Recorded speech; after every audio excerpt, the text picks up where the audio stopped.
Welcome to the Bodybuilding Banter podcast, your number one source of all things bodybuilding. Be sure to like and subscribe to stay up to date on future episodes. Now, here's your host, Leroy Rollins.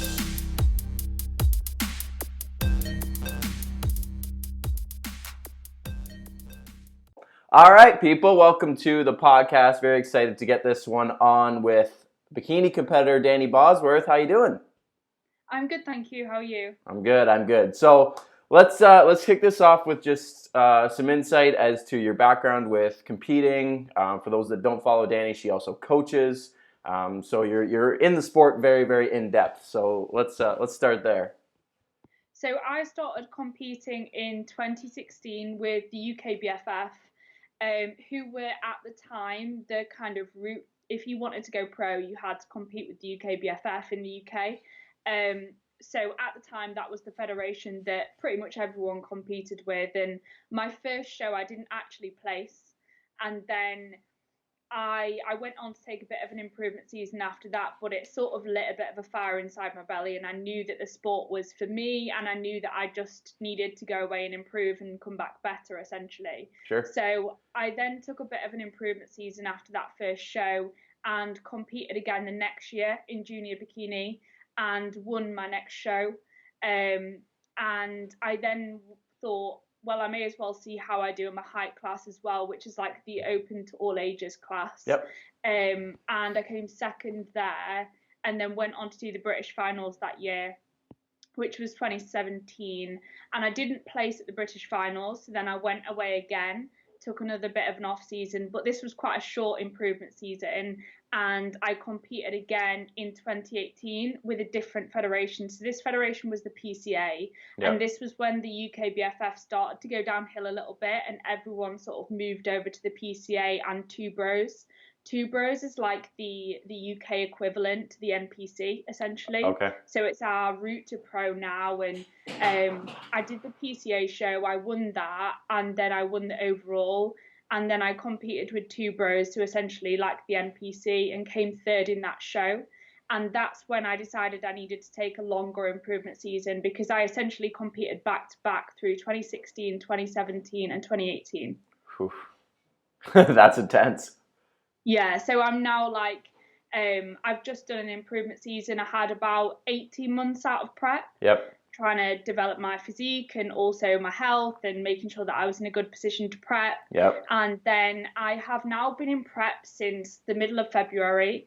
But obviously because of the coronavirus, my situation sort of changed a little bit now. So my planned shows were around July time. Obviously they aren't going ahead. Yeah, they all got moved. I'm running a bit of a diet break now, and then I'm going to try and aim for October and hope that those shows go ahead.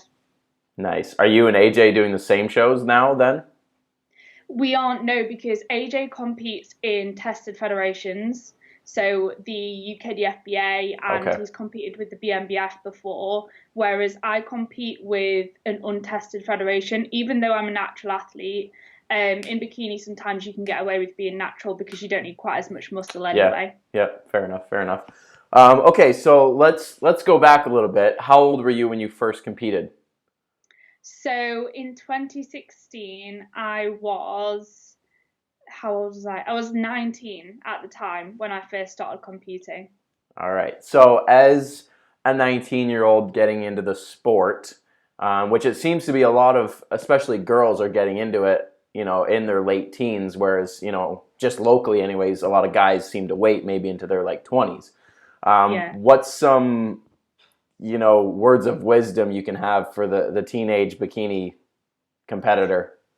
First of all, make sure you're doing it for the right reasons and do your research, because it can look like quite a glamorous sport on surface level, and I think it's really important to know exactly what you're getting yourself into, because many people will sort of see the stage pictures, the makeup, the hair, the bikinis, the physique, and they'll be like, oh my God, I want to look like that. But they don't really understand what they're getting themselves into. And it is a sport of extremes. You're pushing your body to such an extreme level of condition, especially as a woman.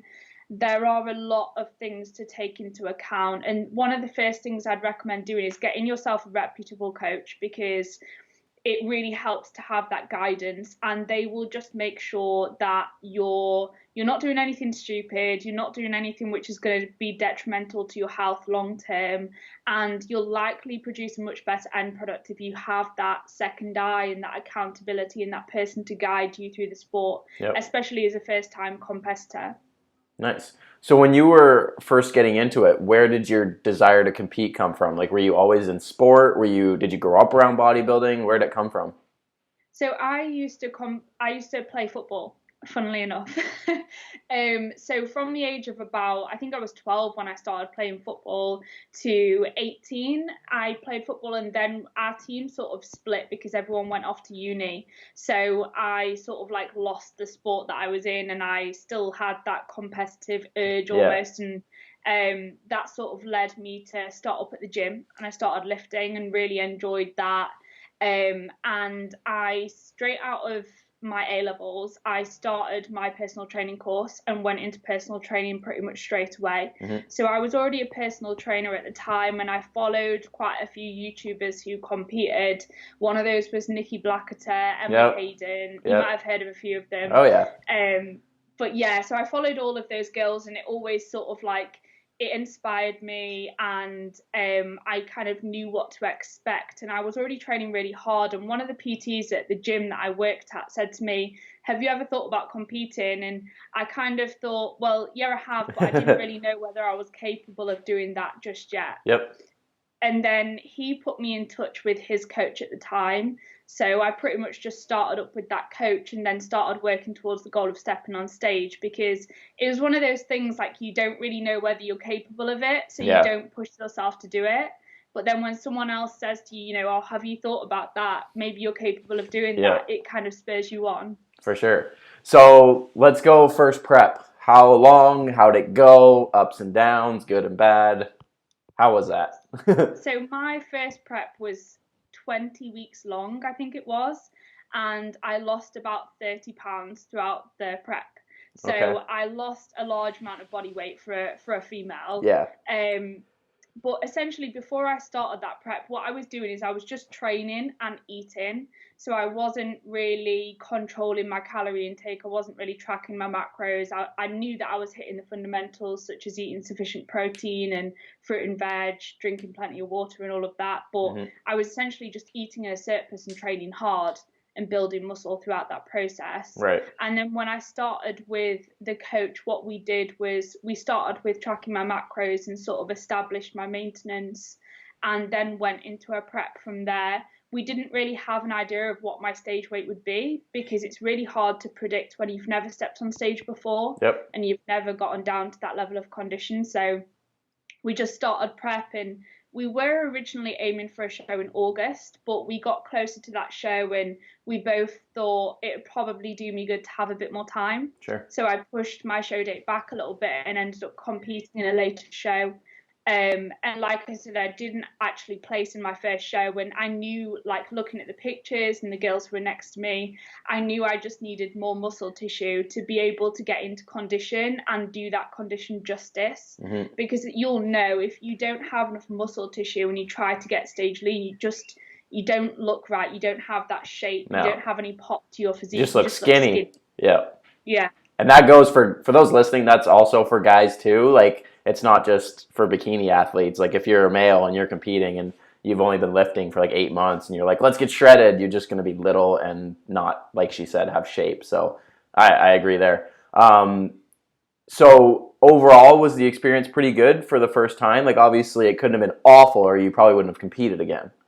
Yeah, so I really enjoyed it. And like I said, it kind of lit a bit of a fire inside of me, and it's what set my passion off for the sport.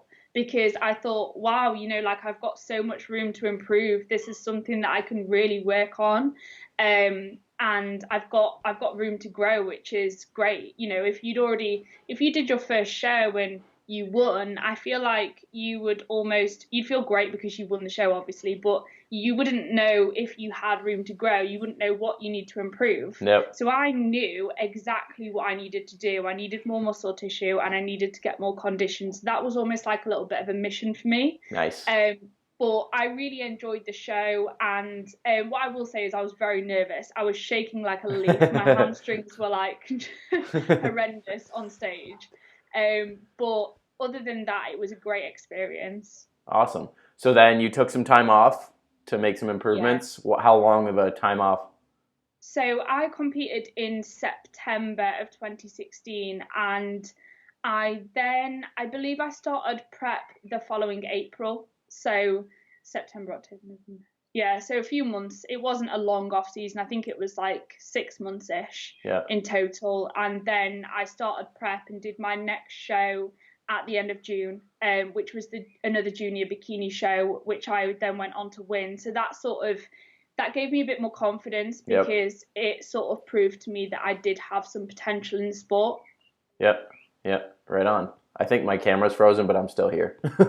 Oh, good. It's frozen on my end. Anyways, so how was your post-show experience? Because I know that's like a big one, especially it seems for girls that really struggle because there's all these body image changes that happen after the show as you're gaining body fat back, which is normal and healthy, and you need to. How was your kind of experience after those first few shows? Were you good? Did you understand all that stuff, or was it kind of like, oh, this isn't good? Yeah, so after my first show, because I still had that focus and I knew I was going to compete again next season, I stayed really strict throughout that sort of post-show phase. Mhm. I almost maintained the structure of prep. I still had a bit more flexibility, went out for meals here and there, but I was quite strict with how I approached that post-show phase. I continued tracking. I followed the macros that my coach gave me. And it was a very controlled improvement phase, but it kind of had to be because I knew that I was going to start prep again 6 months later. Yep. So I was like, right, okay, this is almost like prep. Come on, I need to gain as much muscle tissue as I can. So I literally just followed what my coach told me to do, apart from on the odd birthday and things like that, where I'd have a meal out. But I was quite sort of structured in my first post-show phase. And then after that second show again, I then had the British finals. So I competed in June and July, and I had the British finals in October. So again, it was a very controlled period of time because I knew I had another show coming up. Right. So I did have a lot of control after those first few seasons, and then I think it got to 2018 and I felt a little bit more burnt out. So after my 2018 prep, which was the third season in a row, it did start to take its toll on me and I felt like I needed a break. So I actually took a step back from tracking after that show in August 2018, and I sort of I was a lot more flexible. Me and AJ went on quite a few holidays, and I was just like, right, okay, I'm going to let myself relax a little bit more than I have done in the past, and I just needed that break. Yeah, for sure. So 3 years basically nonstop. You said you got burnt out by it. Were you just was it purely just the physical, oh, I don't know if I could take this anymore? Or were you kind of getting mentally soured at all by the whole situation? What was kind of going through your head? Yeah, so you'll know, food focus builds as you go through a prep, and I definitely felt that towards the end of 2018 more than I ever have done before. I think in previous preps I haven't been too fazed by the post-show period, but in 2018 I think I was just so both mentally and physically ready for a break. I also noticed that I did 2 shows in 2018, and the second show was 7 weeks after the first show, and I noticed that although I was more conditioned, my physique was also starting to fade a little bit, and I was starting to lose a little bit of muscle tissue and fullness, and I just wasn't able to regain that through my peak. So my body needed a break as well as my sort of mind, because my physique was starting to fade. And that's the same with most natural athletes. If you try and diet for too long, there comes a point where you just can't really revive your physique, and you just start to look over dieted. So looking at my physique, I was like, if I want to improve and get better as I go through the sport and not lose muscle tissue, then I need to take a break, and I need more muscle tissue, because looking at myself in comparison to the other girls on stage, I just needed more density, and I was one of the younger girls on stage as well. So I've got time. I knew I had time to do that. So I was like, right, okay, now's the time. I'm going to take a long improvement season. Good. And I also wanted to make sure that I regained my menstrual cycle and that I was in a good position from a health perspective as well, because I do usually lose my menstrual cycle through a prep. So that's another reason I knew that I needed a break. Yep. Quickly touch on that. Like, I know a lot of people might hear that and might freak out, but for you ladies, that when you get that low in body fat, that does happen. Now, how do you kind of navigate that? Was it like scary to you experiencing that? Were there any other like health issues that came with that? So yeah, it's a little bit unnerving, because you think, oh, okay, something's definitely going wrong here. But the thing is, when a woman goes through a contest prep, to get stage lean, you'll usually have to go through a period of time where you are in a state of low energy availability, and that is when you will lose your menstrual cycle. So essentially, your energy availability is the amount of energy you have left for physiological functions after you've taken away exercise energy expenditure. So after your training, your steps, your cardio, What's it's left? that energy that you have left. Yep. And obviously in a prep, when you're dieting to stage lean, usually food will get quite low and expenditure will get quite high. So you'll have to spend that period of time in a state of low energy availability. And that's when your body will sacrifice the physiological function of your menstrual cycle, because it doesn't need it at that moment in time. Yep. And it will preserve that energy for other physiological functions. But essentially it's a sign that you're starting to get some negative adaptations in regards to your health, and there are other negatives that come alongside that. It's not just a case of you've lost your menstrual cycle, it doesn't matter, it's quite convenient. There are downsides to that, and like you may experience things like low estrogen. Alongside that, you might get issues with low bone mineral density if you spend long periods of time in that state. But it's generally not too much of an issue if you just spend short bursts of time in that state, and then you prioritize your health post-show, and you make sure you are then consuming sufficient energy availability and you're reversing those negative adaptations. So my view on it is sometimes it's necessary to get stage lean, that you lose your menstrual cycle and you see some short-term negative effects to your health. But as long as it's not a chronic period of time that you go without your menstrual cycle and you prioritize your health post-show, then you won't usually get the long-term negative effects to your health and you'll be okay. So I just knew whenever I lose my menstrual cycle, I know post-show, that's something that I've got to put emphasis on, getting that back as quickly as I possibly can. Right. Do you personally have like a time frame that you kind of have noticed, like this many weeks it's gone or however long, and then it's this many weeks when I start to reverse out, it comes back? So it's kind of been different each prep, but in my first prep, I was still on hormonal contraception. So basically, when you're on hormonal contraception, you will get what is a withdrawal bleed. And that isn't a natural menstrual cycle, but it will appear as if it's a natural menstrual cycle because you will bleed at every time of the month, just like you would if you weren't on hormonal contraception. So that essentially masks whether you have lost your period or not, your natural period. So in my first prep, I didn't really know because I was on hormonal contraception. So I was bleeding anyway. I was getting that withdrawal bleed.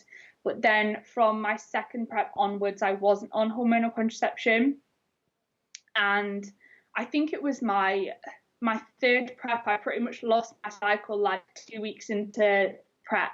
Oh, wow. So it was really soon. So that's in 2018, that's when I knew, I've got to be careful here. I've lost my cycle like pretty much straight away. Yeah. And luckily post-show I was fine. Like I regained it. It just took a little bit of time and it can take a while. But this time around, so this prep after I've taken an 18-month off season, I still have my cycle and I've been dieting since mid-February. Yeah. So that just goes to show that taking that time off can have a really beneficial effect in terms of your health. Good. No, I agree. That makes sense for sure. So let's talk about off season now. So you've spent, like you said, like 18 or so months there in a gaining phase. Now, one thing I want to talk about is your training intensity, because it doesn't seem just like the select few over there in the UK. Like, you guys train like psychopaths over there, which is awesome. Over here in Canada, we're a minority when we train like that. You get weird looks in the gym and all that good stuff. So one thing I want to talk about is your training style, the effort you put into training, because I think just with people that I work with and locally and stuff, as a bikini athlete, sometimes they just do fluffy stuff, right? Like you train just like a bodybuilder would, right?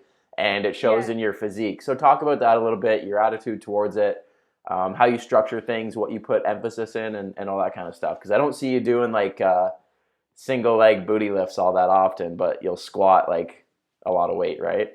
Yeah. So essentially, the principles of hypertrophy are the same whether you're a man or a woman. So if you can train with intensity, you're probably going to see more progress with hypertrophy. So, just looking at the basic principles, there's no reason why women should then go and do like purely kickbacks and what you would call maybe fluffy work. Yeah. Because they're going to see more progress if they train with intensity and apply those same principles of progressive overload. So there's no reason why not to. And I personally really enjoy training hard. Like, it's so much more rewarding. 100%. If I was to go into the gym and have no structure and just do like glute kickbacks, maybe a few hamstring curls, I would get so bored of training. And that's not why I train. It doesn't give me that same satisfaction.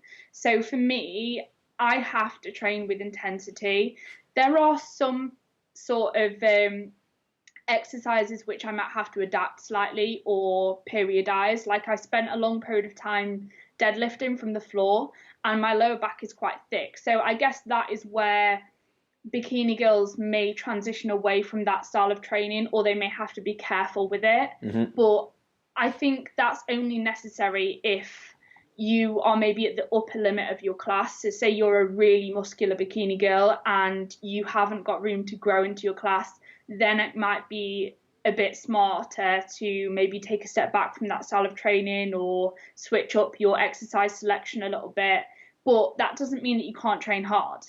Yep. And if you have room to grow, then you need to train hard in order to grow. So unless you're at the absolute upper limit of your class, there's no reason why you can't train with intensity, and it's actually a lot more rewarding to do so. Yeah, for sure. Would you say that in your circle of female athletes, for example, do most train similar to you, or are you one of a kind? So at our gym, which is Ultraflex in Rotherham, there are quite a few girls who train very similarly to what I do. There are a few IFBB figure pros. There is Kamara, who is an IFBB fitness pro, and we all train quite hard. So it's really nice to have that surrounding of like-minded women, because I think if I was in a commercial gym, I would get a lot of looks. But because I'm in a slightly more bodybuilding specific gym, I'm surrounded by many more like-minded women. Mm-hmm. But I used to work in a commercial gym called Pure Gym, and when I was training there, I used to get a lot of looks. So I was definitely sort of one of the weird people there. But now I've transitioned over to a bodybuilding gym. Yep. I am surrounded by a lot more like-minded people, and I think that's a massive game changer. So if you've got any listeners that are currently training in a commercial gym, if they can get themselves to a bodybuilding gym and surround themselves with like-minded people,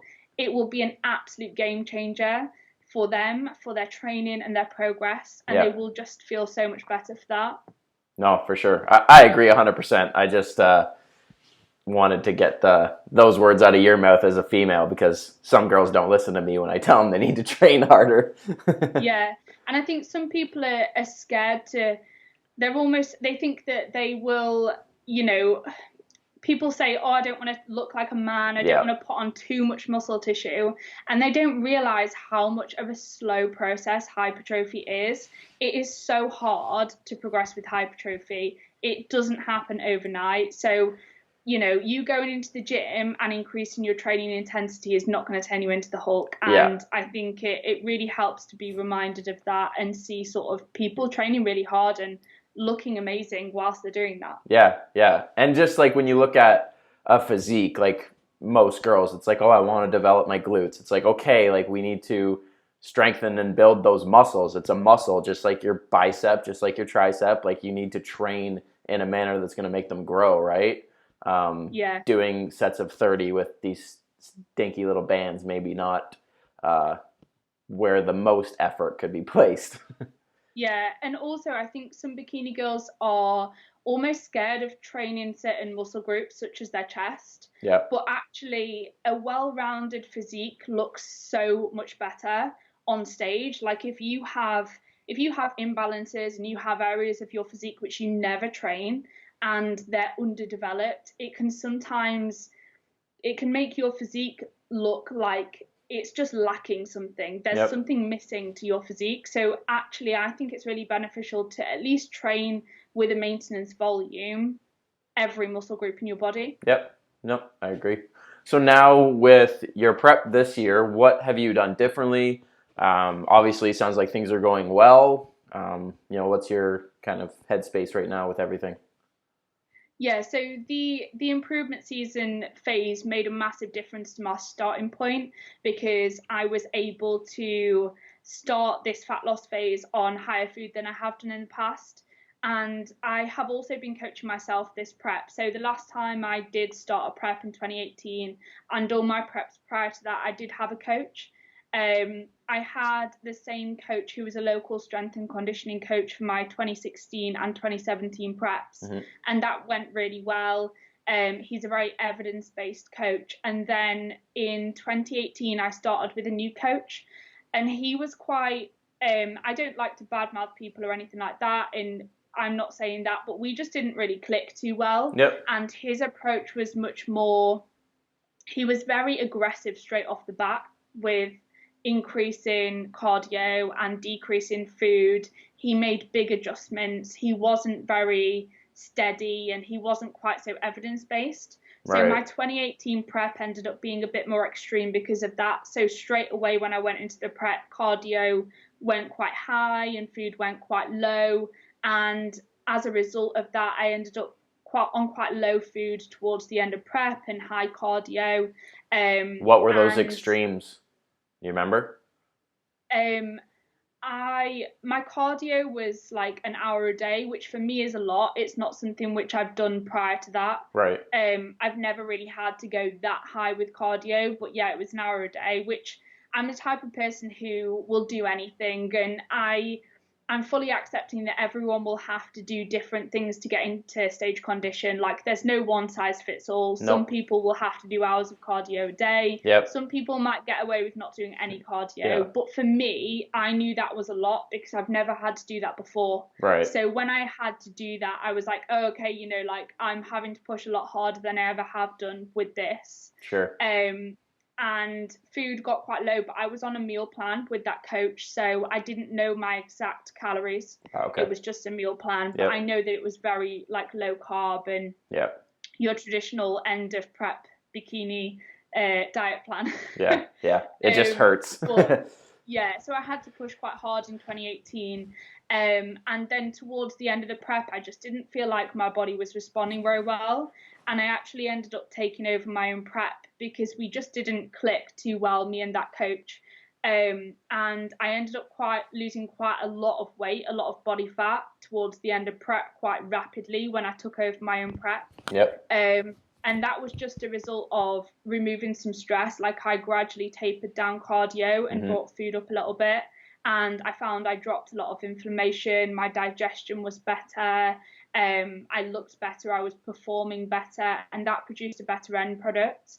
And then, like I said, throughout my improvement season, I just sort of crept food up. I also, during that improvement season, found out that I had trouble with my thyroid. So I had an underactive thyroid. So I ended up getting that medicated, and that's now within the normal range. So that in itself will have allowed me to diet on more food this time around because I've got that issue resolved. Yeah. So I now medicate my thyroid, and I still do, but obviously that has had a positive impact on the way that I feel, the way that I function, and the food that I'm able to diet on. So this prep is going a lot better so far. I'm currently doing 3 cardio sessions a week of 100 calories each. My food when I was dieting, I was on like 1,700, 1,800 calories, but I'm now running a diet break because obviously of the coronavirus and having to push my season back. Yep. So I'm essentially just aiming for maintenance now, and we've brought my food up to, I think it's like 2,100 calories. It's been like a 400 calorie increase essentially. Right. And my carbs have gone up to 300 grams on a training day and 250 on a rest day, which is quite high for a bikini athlete, like halfway through prep. So for sure. Yeah, food has come up quite high, and I'm just sitting at maintenance. And then what I'm going to do is get back into a deficit around 14 to 16 weeks out from the October shows, hoping that they go ahead. But things are going much better. Excellent. And quickly touch on your little home gym setup, because you guys got a nice little rig up you got going there. Is that like in your shed? Yeah, it's our garage. So when we first went into lockdown, I literally just had resistance bands and a 16 kilogram kettlebell, so not a lot. Yep. Training was getting quite tedious, was doing super high reps, as a lot of people probably are right now. Yeah. And then we decided to invest in some kit. So we already had some tourniquets, what we could use for blood flow restriction training. We managed to get our hands on a barbell and some plates, and we've put together a squat rack, which is not so sturdy, but it does the job. We have a bench and some dumbbells, which are like 65 to 85 pounds in pairs. And what else? We've got some flooring so that we can deadlift safely from the garage floor. Nice. We managed to get our hands on a leg press hack squat, but the people we bought it off, they sort of welded the top of the hack squat together to provide a wider leg press platform. So it's just a leg press, but it has a wider platform than it would be if it was the hack squat leg press.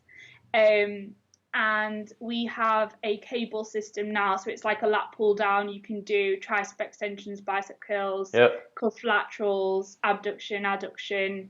There's all sorts you can do on a cable. It's so diverse. Nice. If anyone's looking for any kit, I'd probably say the cable mechanism has been one of the most diverse things that we've got, and you can do so much on that. So if you're looking for like one piece of kit and you've got a budget, I'd definitely say the cable was a good buy.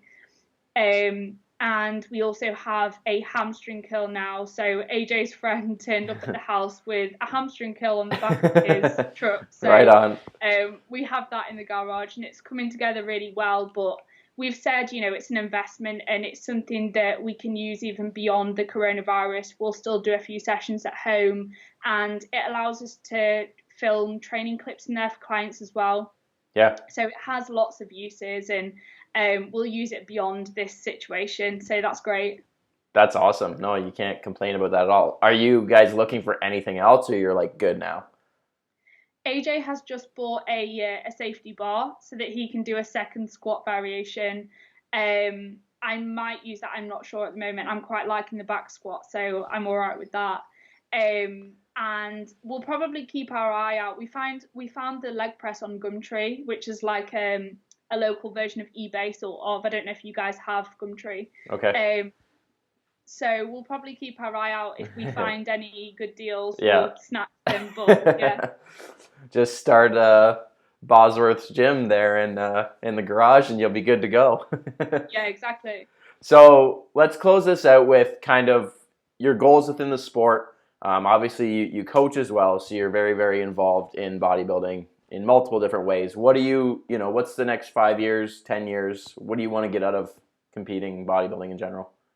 So my next goal as a competitor is to turn pro with the UK version of the NPC or with the IFBB as a whole. Yep. So that is the next goal. And I've said to AJ, bodybuilding is a sport where I think your limits are partially, well, you'll know this, they are partially dictated by your genetics. So I don't know how far my genetics will take me, and I'm very sort of realistic with my goals. So I like to take things one step at a time, and I do believe that I've got the potential to turn pro, but I don't know how far I can take it after that. So that's my next goal. And then when I get there, I'll sort of, aim for the next one, which will be one step up from that, and see how far I can take it. Sure. And I want to just generally sort of achieve my potential and step on stage and know that I'm bringing nothing but my best. And obviously this season as well, I'm coaching myself, which has been one of my goals for a while, to coach myself the whole way through a prep. It's sort of a box that I've wanted to tick for a while. So that's sort of the next goal, as well as turning pro. And as a coach myself, I just want to continue to sort of grow my business and coach more athletes. I absolutely love it, and I wouldn't change it for the world. It's the most rewarding job ever. And I'll probably be taking next year as another improvement season and just focusing on my clients throughout that year as well. Yep. And that's something I've said, now I've taken this time off and I've seen the benefits of doing that. It's something that I will always do, whenever it's necessary, I will take that time away from prep. And I think it's so important and so underrated. But yeah, I just want to continue doing what I'm doing, continue to further my education and provide the best service I possibly can for my clients. I want some British finalists and eventually hope to coach some people to pro. So yeah, that's sort of the goals within my career as an athlete and as a coach as well. Very cool. Very cool. All right. And your last 2 or 3 pieces of advice for the up and coming bikini competitor wanting to follow in Danni's footsteps. So the first thing would probably be make sure that you know exactly what you're getting yourself into when you decide to compete. Do your research and get a reputable coach. And then second of all, don't underestimate the improvement season. If you want to be the best version of yourself as an athlete and you want to improve show after show, you're going to have to take time away from prep. So make sure you do that. And it's also important to do that to look after your health long term as well. Because if you just compete in show after show after show and you never allow yourself breaks, your physique will start to deteriorate and you will also see some negative effects to your health. So look after your health whilst you're pursuing your competitive goals and surround yourself with people that you can learn from and people that share the same values as you do, and you will succeed. Beautiful. Awesome. All right, plug all the socials. Where can people find you? So on Instagram, I am Danni Bosworth. I also have my own podcast, which is the Female Fitness Podcast. On YouTube, I'm just Danni Bosworth, and my website is dannibosworth.com. So it's pretty self-explanatory. If you can't find her, then you got more problems than we want to talk about. Awesome. Well, I appreciate you coming on. This was great. Thank you so much for having me. No problem. Have a great rest of your day, and I look forward to when we can do this again. Thank you. You too. Thanks, everybody, for watching. If you liked it, please give the video a like. All her stuff will be linked down below, so you guys can go follow her very, very quickly. And we'll see you guys in the next episode.